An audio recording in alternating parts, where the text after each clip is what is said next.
So hello and welcome to my video where I take you along with me where I visit Cassiobury Farm and Fishery.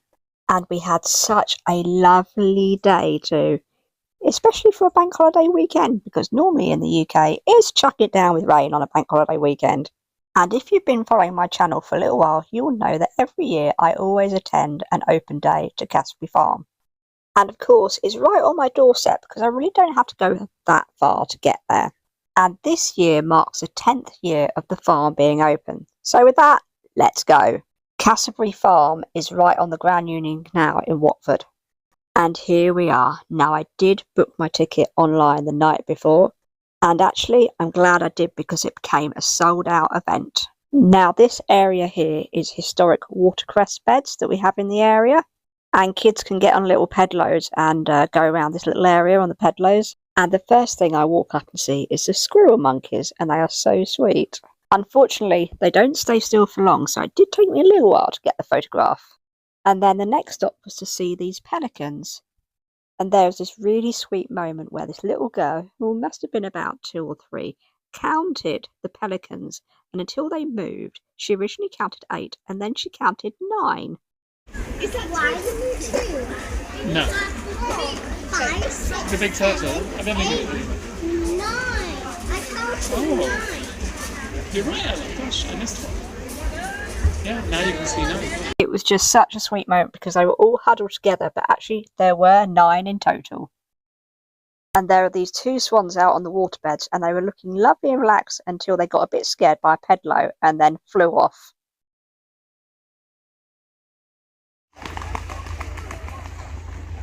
And they even have a fire pit area.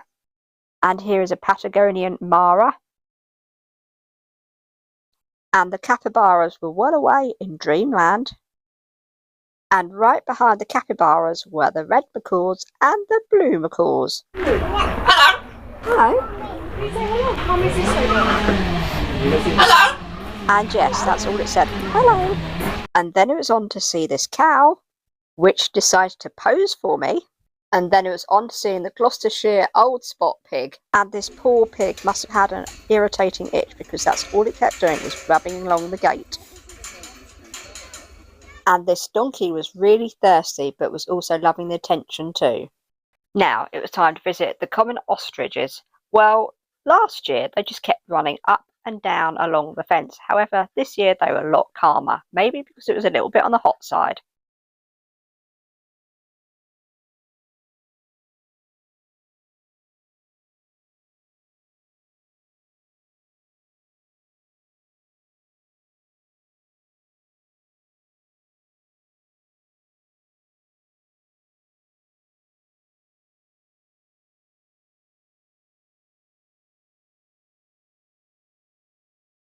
Then it was on to see the alpacas. Now this alpaca gave me so many expressions. It was absolutely hilarious. And then its mate popped out behind it with straw on its head. It was just so funny.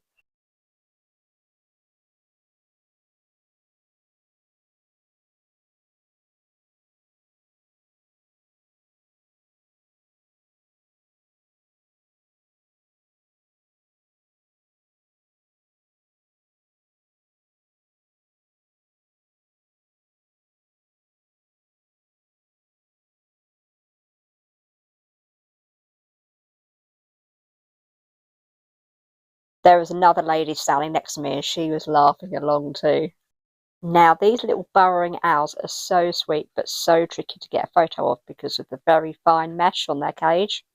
Now I think this was a bison or was it a buffalo? But anyway, it had a little baby with it. And yes, the adult looks really scruffy because it's molting its fur.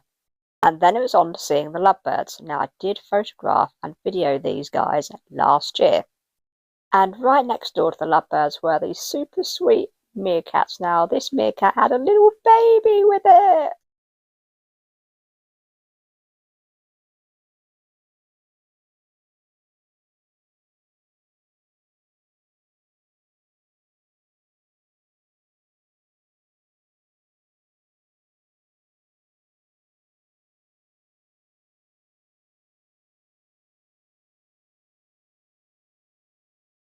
And then next up were the zebras. Now, Lord Rothschild zebras actually assembled in Tring Park in Hertfordshire, which is just up the road from me. Literally just up the A41 past Hell Hempstead.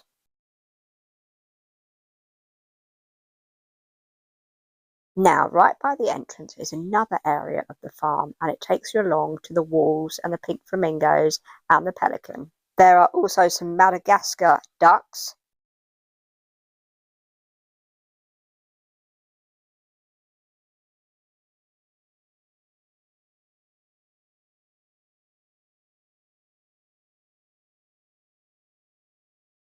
And then it was time to see the one thing I really wanted to see here at the farm, and that was the red pandas.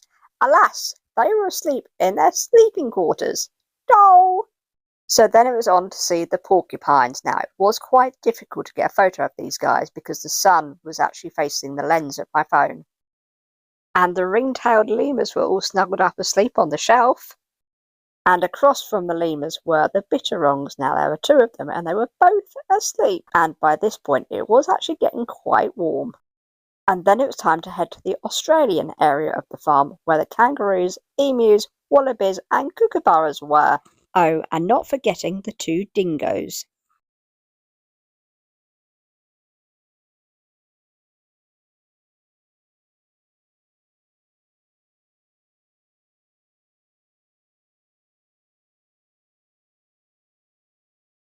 I don't know if I spooked it or somebody else spooked it. Whilst this one just chills out in the heat. And opposite the kangaroos were the kookaburras. Now, unlike in previous years, these guys were not making the laughing sound at all. And then right round near the eateries in the lawn area were the Eurasian eagle owls. Now, this Eurasian eagle owl actually kept squawking, but every time I tried to record it, it wouldn't squawk for me. So instead, here is an up-close photo of it taken on my Canon SLR camera. And next to the Eurasian eagle owl were the grey-crowned cranes. And these cotton-topped tamarins were really cute, but really hard to get a photo of. They are literally on the go and don't keep still. Then I took another full lap around the farm and came across this grey heron along with the pelican. I guess it was after the fish in the area where the pelican was.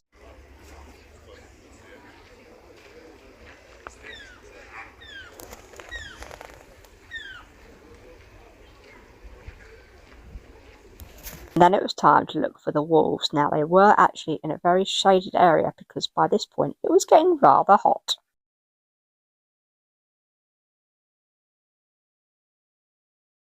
And as cute as these guys look, they are actually wild animals. No, they are not dogs. They are wild wolves. However, this wolf actually looked really hungry and was trying to get to the grass on the other side of this fence. And I was like, oh my goodness, it looks like it could do with some food.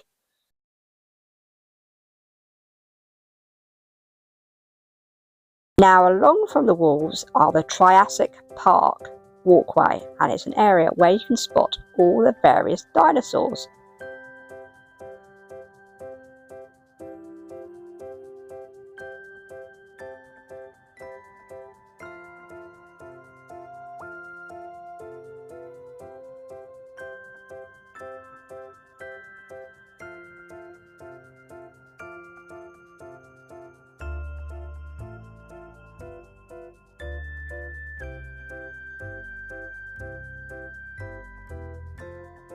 Now, as you walk around the dinosaur area, you come across the fishing lake. Now, I did stop and pause looking out at the fishing lake, and I was thinking of what to do next. Do I go back round again, get some food, and then go home? Or do I just go home? You know what? I came here to see the red pandas, and that's what I really want to see. So I'm going to go back and see if I can see them. And you know that gut instinct feeling? Well, I guess their sleeping quarters were being worked on because they had been gated closed and the red pandas were out on view. However, they were really distressed and panting a lot because it was hot, and although they had a lovely big area, there was only a little tiny amount of shade, and so they just didn't know what to do with themselves. So they literally just kept walking around and around and around, looking rather hot and panting.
And these next 3 photos I took on my Canon SLR camera. And after seeing the red pandas walking around for about 10 minutes, I decided it was time to go. I just happened to walk past the dingoes and one of them was walking straight past the window.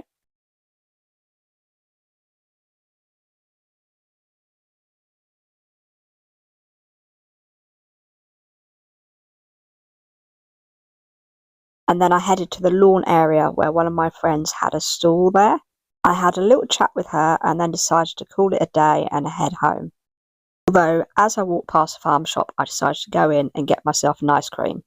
And I must admit, I had a lovely day there. However, it was slightly marred at the end when one of the ladies who was trying to drive into the site was blocking 3 other cars trying to get out. And I just happened to ask her, "Are you disabled?" And she gave me a hell of an attitude. And after that encounter, I was like, "Do you know what? I've been here so many times. I've seen everything. I don't know how they can get any more animals in. I think I'm going to call it quits and just not come back anymore. They really need to sort out all that parking." And then the next morning I woke up to this email. I think there's only actually been like maybe a couple of years where I haven't actually been, but for the majority, as it's right on my doorstep, I've been every single year pretty much. So yeah, I know a lot of the residents along by there are really fed up with the farm, as you can only park there if you are disabled, and still people who aren't disabled do try and park there. I mean, even when I walked there in the morning, a person was actually told to turn around because they didn't have a disabled badge and there was no parking for them. And it does say on the website and in the emails, once you buy a ticket, there's no other parking apart from disabled. But to end on a happy note, I have enjoyed the last 10 years of being there and seeing the animals and taking lots of great photos and videos. I'm not sure how many videos I've actually done of Cassiobury Farm, but I will link them all in the description below if you want to go back and see some of the videos that I've made when visiting here.